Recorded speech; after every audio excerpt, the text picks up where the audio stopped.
Greetings. This is Astrology 102, Planets, Signs, and Aspects, and I'm your host, Seth Roback. We are going to discuss an introduction to the planets, talk about personal planets, Mercury, Venus, and Mars, societal planets of Jupiter, Saturn, and Uranus, and generational planets of Neptune and Pluto. We'll also introduce the aspects and talk about hard and soft aspects. Introduction to the planet, signs, and aspects. The planets symbolize the qualities that everyone possesses in their birth charts. Each planet occupies a zodiac sign that describes its unique characteristics. By becoming familiar with each planet and sign, you will understand better how they mix and match. What further distinguishes a person's birth chart is how these planetary qualities interact with each other through the aspects. These are the personal planets, Mercury, Venus, and Mars. They are called personal planets because they change signs quickly, identifying you as an individual. Mercury and Venus orbit close to the Sun, so they move at around the same pace as the Sun, but jet in front and back of the Sun up to 2 signs away. Mars is the next planet away from the Earth, so it moves at a slower pace through the zodiac than the Sun at around 2.5 months per sign. Let's talk about Mercury. Mercury is all about intellect and communication. Mercury is infamous for its retrograde when it looks like it's moving backwards in the zodiac sign, and it causes disruption. It rules Gemini and Virgo. Let's look at an example of Mercury in Aries, in the sign of Aries. So Aries represents the beginning of spring, when the rams come down the mountains to batter each other for mating privileges. Mercury in the sign is someone who debates and competes with ideas and intellect, much like a lawyer, which made me think of this Justice card. It could also be a politician, too. They argue and debate over issues. Mercury in Taurus. Taurus represents the season when the bulls breed with the cows. It is the time of year when spring is most fertile, with the flowers blooming. Mercury in Taurus represents someone who knows how to cultivate their garden and create opportunities for abundance. So it's a knowledge and abundance and fertility and growth. Let's discuss Venus. Venus is all about pleasure, beauty, and relationships. She is the symbol of females. In a male's chart, it often represents the type of woman he is attracted to, and rules Taurus and Libra. Venus in Gemini. Gemini signifies the end of spring, when the bird's eggs hatch and bring in new life. Venus in Gemini is very much about creativity, curiosity, and communication. There is an excitement and fascination with erudite Gemini that is directed through the beauty and artistry of Venus, which made me think of Audrey Hepburn in Breakfast at Tiffany's, just her kind of buzz she created around her, this sort of flighty nature and, at the same time very charming. I happen to have Venus in Gemini myself. So let's talk about Venus in Cancer. Cancer is the beginning of summer when daylight hours decrease. Cancer is about security, family, and home, and especially emotions, basically your personal life. Venus in Cancer would create a sensitive beauty that is reclusive but warm and nurturing, like a moonlight maiden. So, I'd also think of someone with a Venus in Cancer would have a very aesthetically pleasing home as well, because Cancer rules home and Venus beauty. Let's talk about Mars. Mars is the deity of war, desire, competition, adventure, and courage. Basically, bravado and machismo. It's a symbol of males. It's a shield and the spear. It also looks like male genitalia. So in females, it often represents the masculine features they are attracted to. It rules Aries, the ram, the battering ram. Let's look at Mars in Leo, in the sign of Leo. Leo is midsummer and the hottest time of the year. Leo is about a radiant and charismatic self-expression. Mars is competitive and driven by desire, so I would imagine someone who fights for center stage like a politician. Mars in Virgo.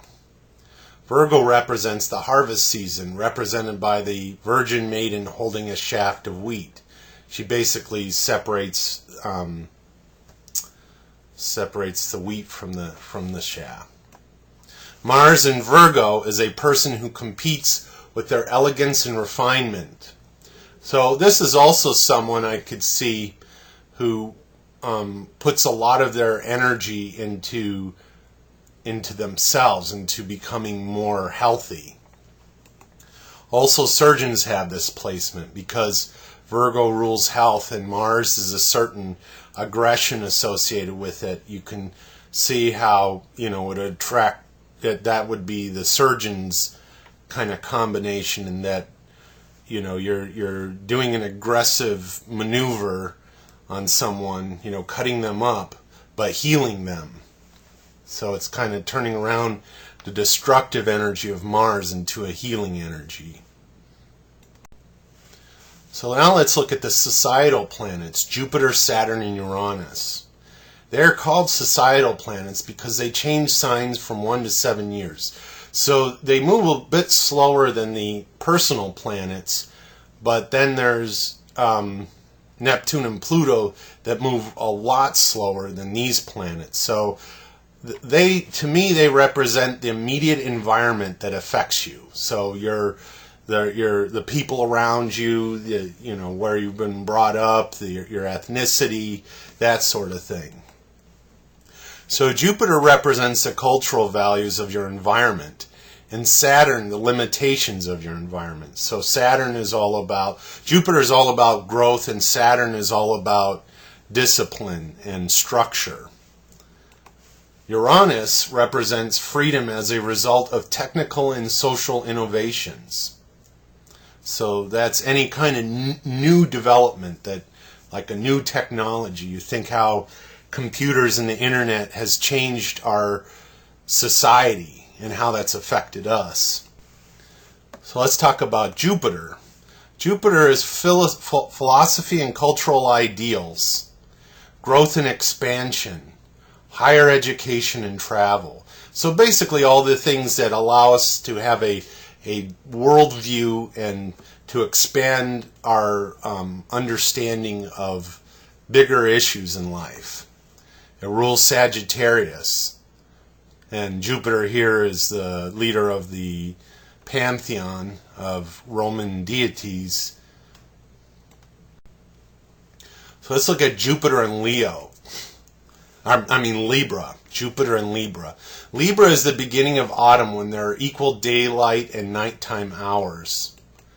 Libra likes balance and harmony. Jupiter in Libra is a cultural conditioning that values balance and harmony as well as human rights, because it's the scales, so it wants equality and peace, harmony. So here are the great leaders who stood for that. John Lennon and Mahatma Gandhi, Martin Luther King. I don't know, is that Bob Marley? I'm not quite sure. And then that looks like Einstein. Okay, so anyways, we kind of in our society put that at the top, is that, I think a lot of people seek peace and harmony between people and balance. Might not always follow through on it, but that is an ideal. we don't glorify war overtly, but I think the media manipulates us to see war as creating this peace, which who knows. So Jupiter in Scorpio, this guy is keeping it real. The man who chose evil, Aleister Crowley. Ooh, Scorpio. He happens to have Jupiter in Scorpio. Scorpio is the death and decay of fall that leads to new life and regeneration in spring. Jupiter represents cultural values that are looking for a reboot. So Scorpio is all about shedding away the pretense, basically. Scorpio is about finding one's will and being true to yourself. And Aleister Crowley created the law of Thelema, do what thou wilt. Thou shalt be whole of the law. Love is the law, love under will. So it's this kind of willpower. I don't quite understand what that means, but Jupiter is ideals, and his ideals are in Scorpio, so my Jupiter's in Scorpio too, and I tend to not be afraid to look at the dark as well as the light. I acknowledge people's primitive instincts as being very much a part of them, our aggression, our sexuality, everything that makes us animalistic. And in acknowledging those primitive instincts, I think I can reach higher morals, and being honest about, motivations, what motivates me, what motivates other people. Whereas, Scorpio is often taboo, the things that society represses or tries to keep secret. And so Jupiter in Scorpio is going to unearth those secrets, which also, has us delve into the occult and looking at, at what pulls the strings behind the scenes. So anyways, Aleister Crowley was referred to as the beast and the wickedest man alive. And this was, during the Victorian England time. And so there was a lot of repressed desires, and so Scorpio is a sign of taboo, so it's going into those areas that are repressed and exposing them to the light. So let's talk about Saturn. Saturn is all about perseverance and discipline. Ooh, Saturn is a little bit scary. He's not too fond of youth energy. He's not the nicest guy towards. He's that crotchety old man that yells at the kids to get off his lawn, that guy. So anyway, Saturn is about organization and efficiency, achievement, social status, and reputation. And rules Capricorn, that tough old goat that can go without food and water and survive all kind of harsh situations. So anyways, let's look at Saturn in Sagittarius. Sagittarius is the time of the year before winter sets in and people migrate south. It's the centaur, the horse. I think of someone that travels or expands their worldview. So, anyways, Sagittarius is about one's worldview and philosophy. Saturn in Sagittarius means you measure your success and social status by your understanding of philosophy and other cultures. These kind of people are people who make an effort to travel and to get to know different places in the world and to study a lot in the cultural values of liberal arts and that sort of thing. So now let's talk about Uranus. Prometheus, who stole fire from the gods and gave it to the humans. He embodies Uranus. Uranus was the ancient Titan who gave birth to, pretty much all of the life. He gave birth to the Titans, and so there's that association with creativity. But really, I associate Uranus with Prometheus, who's this innovative, bringing this revolutionary knowledge down from the heavens. So Uranus represents freedom and independence. innovation and revolution, civilization, humanitarian ideals, community, and friendship. And rules Aquarius, the sign of, humans learning to irrigate and use the water from the Nile to, irrigate the fields in ancient Egypt. So Uranus in Capricorn. As you see here, there's an energy efficient light bulb. So you can kind of see how these two energies mix. Capricorn is the time of the year when the land is barren and the weather inhospitable. Capricorn is a tough goat who is disciplined. Uranus in Capricorn, Uranus being the inventor and innovator, comes up with new ways to conserve resources and energy for the long haul. So, any kind of electric car or renewable sources of energy, that sort of thing, that allows us to conserve our resources. Now let's talk about the generational planets of Neptune and Pluto. They move very slow, from 12 to 31 years per sign, representing an entire generation of people within a given sign. They describe the zeitgeist, our spirit of the times of each generation. They cause humanity to evolve as a species. So these are those movements that appear across the entire globe at the same time. Like the Italian Renaissance or, big forces. But I will show you how these big forces tie into your personal astrology chart at some point. So let's talk about Neptune. Neptune is the subconscious, intuition, and delusion, spiritual retreat and mysticism, compassion and passivity, and rules Pisces. So Neptune is this kind of otherworldly, fantastical deity. Neptune in Aquarius. Aquarius signs symbolizes the birth of civilization by being able to irrigate water. Aquarius is all about freedom, innovation, and individuality. Neptune in Aquarius started in 1988 and ended in 2012 when Neptune switched to its rulership of Pisces. This signified the rapid development of the information age. So Aquarius being innovation, I just think of this time period where computers just really exploded on the scene. And then computer networking and the World Wide Web. I mean, this really affected all of the world, all of society. Now let's talk about Pluto. Pluto is about transformation and regeneration. Pluto was the god of the underworld. Primordial survival and reproductive instincts. So your animal instincts. Power and secrecy. And rules Scorpio. Pluto in Pisces.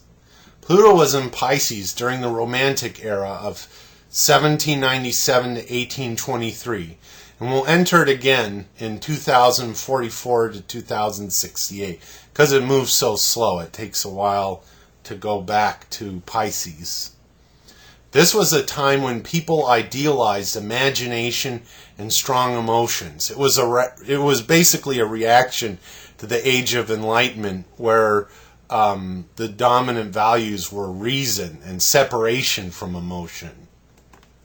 So poets such as Lord Byron and Percy Shelley challenged the societal norms with taboo subjects of sexuality and death. Because Pluto, is associated with Scorpio, so it has to do, again, with those primitive instincts. Introduction to the aspects. Each sign is divided up into 30 degrees. A birth chart shows the exact degree of each planet within a sign. By comparing the position of two planets, you can figure out their aspect to each other. Hard aspects, otherwise known as afflictions, are challenges and tension between the planets that cause you to learn and grow. Soft aspects are easy relationships between the planets that reveal your natural talents, gifts, and opportunities. So let's look at the aspect, the first of the hard aspects, the square. And that's any planet within 90 degrees of each other. Plus or minus, give or take 6 or 10 degrees, depending on how accurate you want it to be. You know, the tighter the orb, you know, the less deviation from the 90 degrees, the stronger the aspect. So squares create conflict. I think of like two sticks rubbing together, you know, creating friction, because they're directly at 90 degrees from each other. In this case, Mars in Capricorn and Saturn in Libra.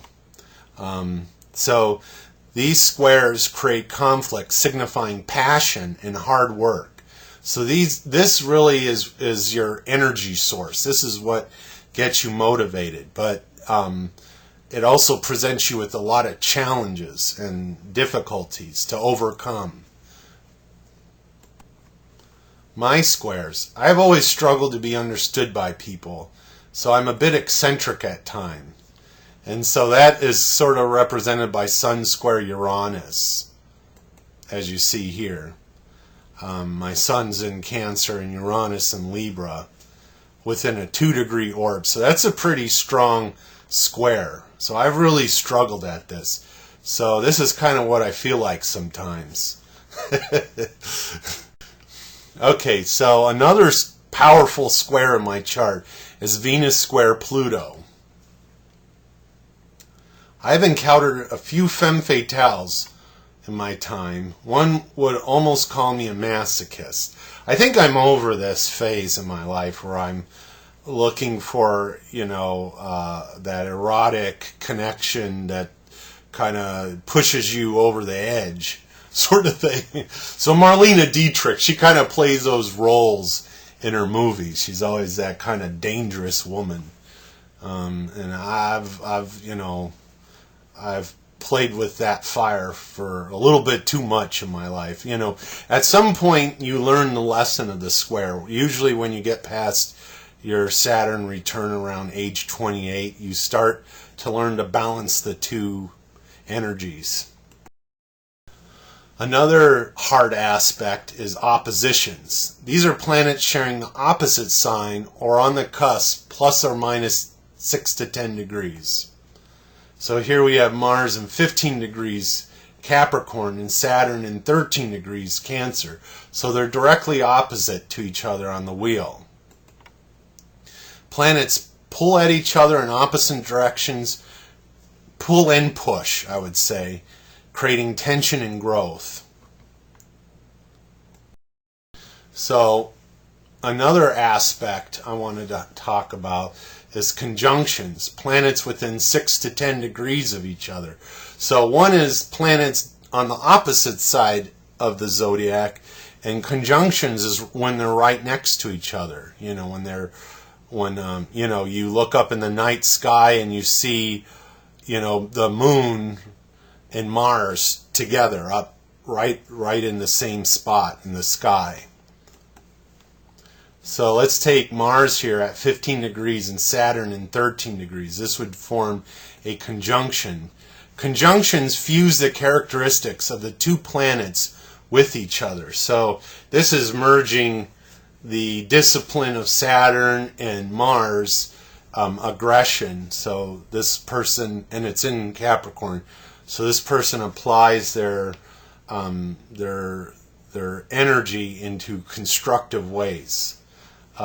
When they're opposite from each other, that means there's a push and pull between being more reserved and conservative and being more daring and adventurous. You know, that being Mars and the conservative force being Saturn. So I have an interesting aspect in my chart, my opposition and conjunction. So I have a Neptune opposition Saturn, and we'll see that here. Normally I would not mention this aspect because They're both slow-moving planets. So there's a lot of people born around my age who have this opposition. So it's not really unique to me. But what I think makes it unique is that, is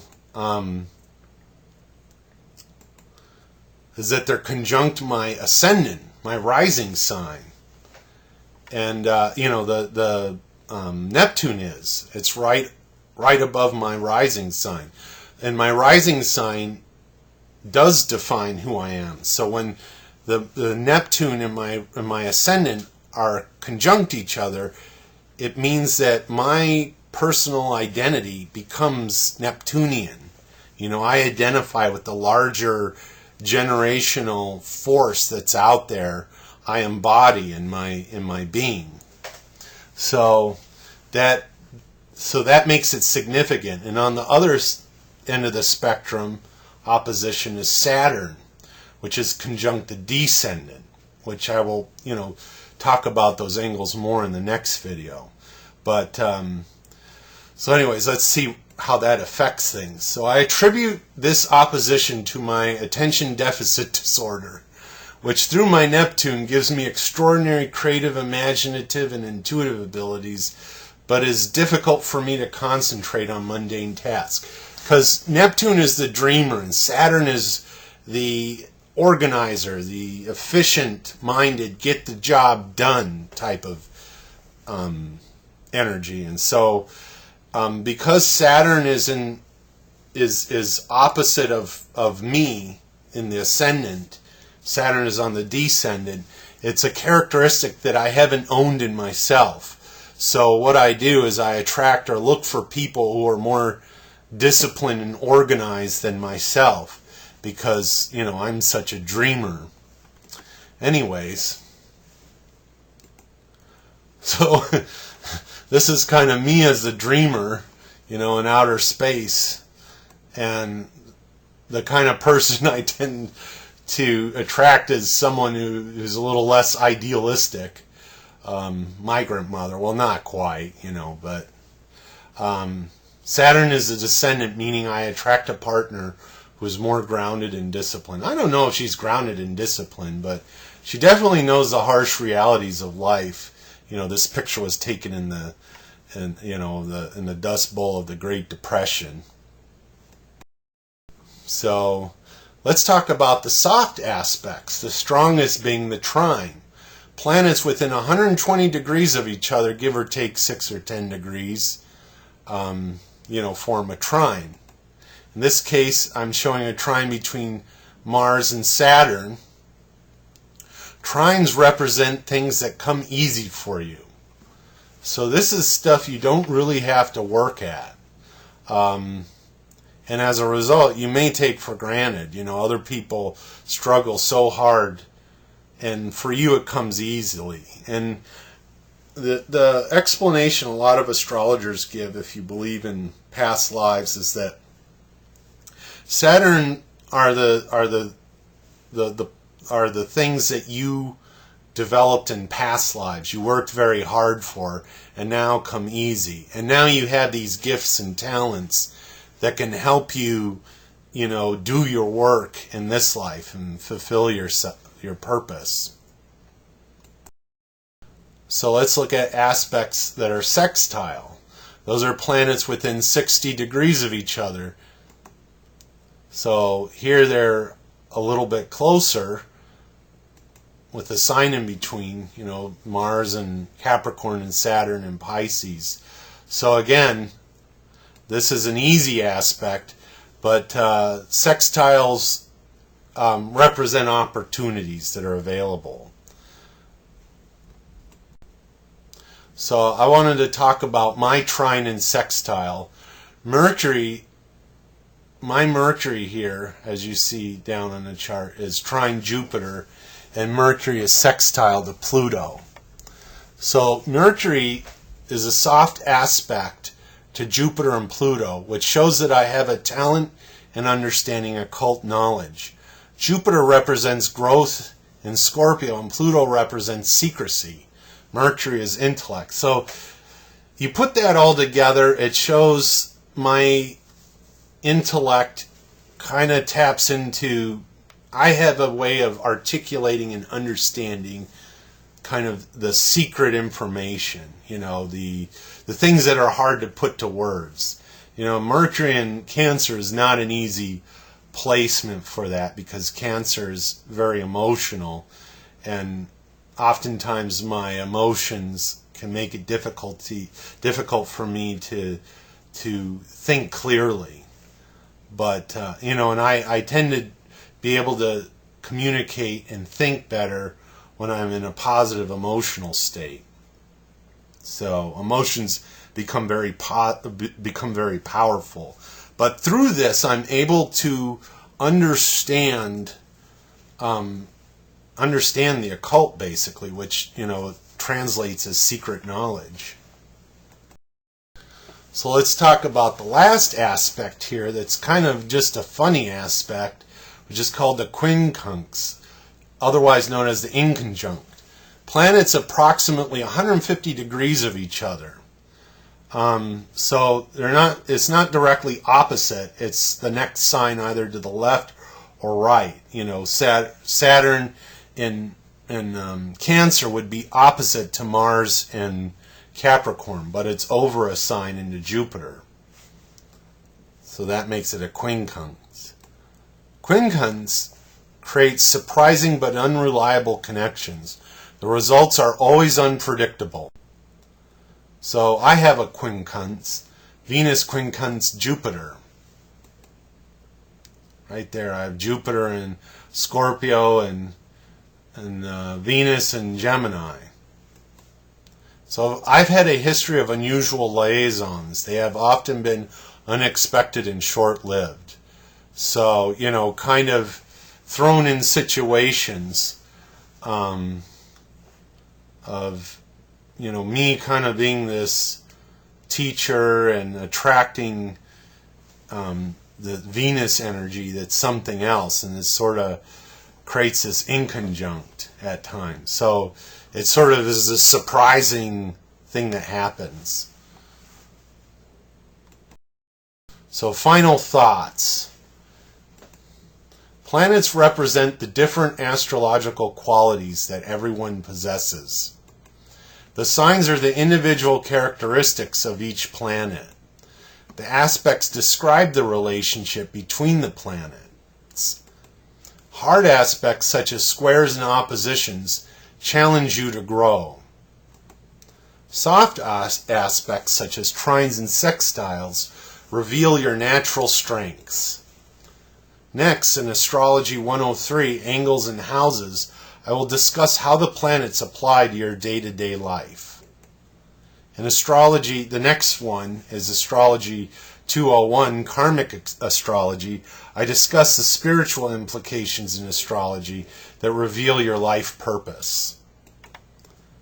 These are all the building blocks that lead up to Astrology 202, the complete birth chart reading.